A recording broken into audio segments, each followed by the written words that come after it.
Hello friends, welcome to my channel. Today మనం 1 September 2025కి సంబంధించిన important current అఫైర్స్ని ఈ వీడియోలో డిస్కస్ చేద్దాము. మా ఛానల్ని కనుక ఫస్ట్ టైం చూస్తున్న వాళ్ళుంటే వీడియోని లైక్ చేసి ఛానల్ని సబ్స్క్రైబ్ చేసుకోండి. వీడియో కింద డిస్క్రిప్షన్లో టెలిగ్రామ్ ఛానల్ లింక్ ఉంటుంది, అందులో కూడా జాయిన్ అయిపోండి. టుడే ఫస్ట్ టాపిక్ చూసినట్లయితే రామన్ మెగసెసే పురస్కారం 2025.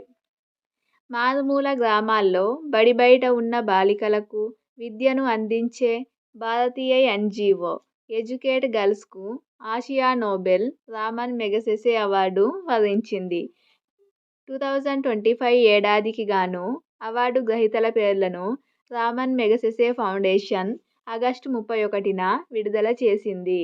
ఈ పురస్కారానికి ఎంపికైన తొలి ఎన్జిఓ సంస్థగా ఎడ్యుకేట్ గర్ల్స్ సంస్థ నిలిచింది.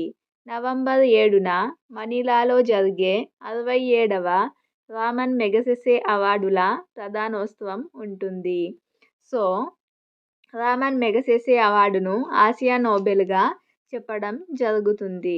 London school of economics graduate Safina Hussain మహిళల్లో నిరక్షరాస్యతను రూపుమాపడానికి 2007లో ఎడ్యుకేట్ గర్ల్స్ అనే సంస్థను స్థాపించడం జరిగింది.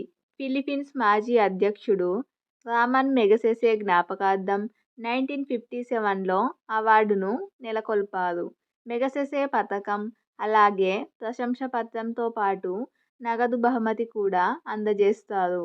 భారత్ నుంచి గతంలో రామన్ మెగసెసే అవార్డు గెలుచుకున్న వారిని చూసినట్లయితే 1967లో మదర్ తెరిసా, 1965లో జయప్రకాష్ నారాయణ్, 1967లో చిత్ర నిర్మాత సత్యజిత్ రే, అలాగే 2019లో జర్నలిస్ట్ రవీష్ కుమార్, నెక్స్ట్ అరవింద్ కేజ్రీవాల్ 2006లో.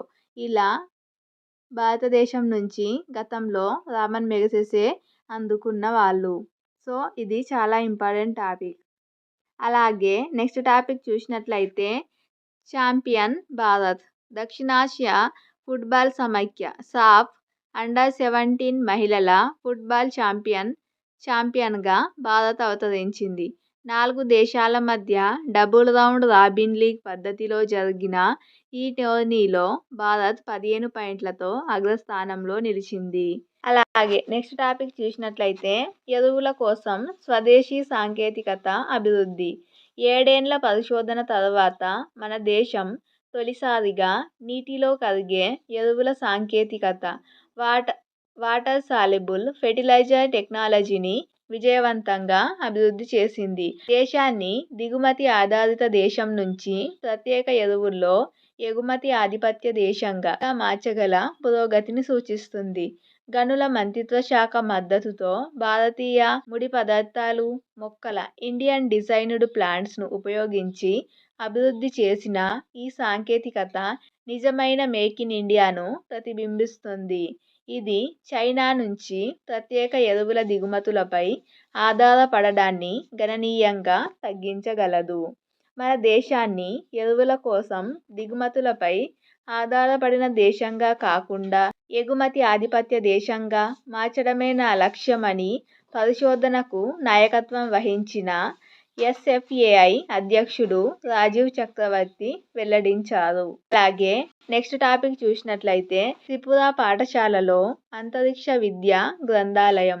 రాబోయే తరం శాస్త్రవేత్తలకు స్ఫూర్తినిచ్చేలా త్రిపురలోని ఒక పాఠశాలలో అంతరిక్ష విద్యా గ్రంథాలయాన్ని ఏర్పాటు చేశారు. ఉనకోటి జిల్లాలోని తూర్పు రైత్విసా డార్లంగ్ పారా ఉన్నత పాఠశాలలో ఇందుకు వేదికైంది. చంద్రయాన్, మార్స్ మిషన్, సోలార్ మిషన్లతో పాటు ఎస్ఎల్వి, పిఎస్ఎల్వి, జిఎస్ఎల్వి వంటి ఉపగ్రహ నౌకలకు సంబంధించిన నమూనాలను, అలాగే వాటికి సంబంధించిన మ్యాగజైన్లను, అలాగే ఉపన్యాసాలకు సంబంధించిన రికార్డులను లైబ్రరీలో భద్రపరచడం జరిగింది, అందుబాటులో ఉంచడం జరిగింది. సో ఇది విద్యార్థులకు అంతరిక్షంపై అవగాహన కల్పించడానికి ఏర్పాటు. అలాగే నెక్స్ట్ టాపిక్ చూద్దాము. త్వరలోనే వాయుసేన చేతికి తేజస్ మార్క్ 1. భారత వైమానిక దళం ఎంతో ఎంతో కాలంగా నిరీక్షిస్తున్న తేజస్ మార్క్ 1 యుద్ధ విమానాలు సిద్ధమయ్యాయి. ఈ తరగతికి చెందిన 2 జెట్లను ఈ నెలాఖరులోగా వాయుసేనకు హిందుస్థాన్ ఏరోనాటిక్స్ లిమిటెడ్ HAL అందజేయనుందని రక్షణ శాఖ కార్యదర్శి ఆర్కే సింగ్ ఒక ప్రకటనలో వెల్లడించారు. అలాగే నెక్స్ట్ టాపిక్ చూసినట్లయితే సాగర గర్భంలో అమేయ శక్తిగా భారత్.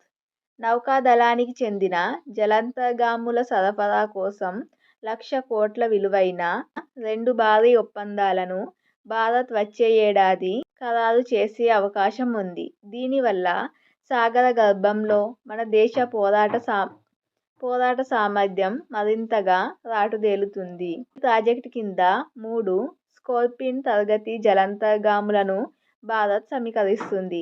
వీటిని ఫ్రాన్స్కు చెందిన నేవల్ గ్రూప్తో కలిసి ముంబైలోని మజ్గావ్ డాక్ లిమిటెడ్ నిర్మిస్తుంది.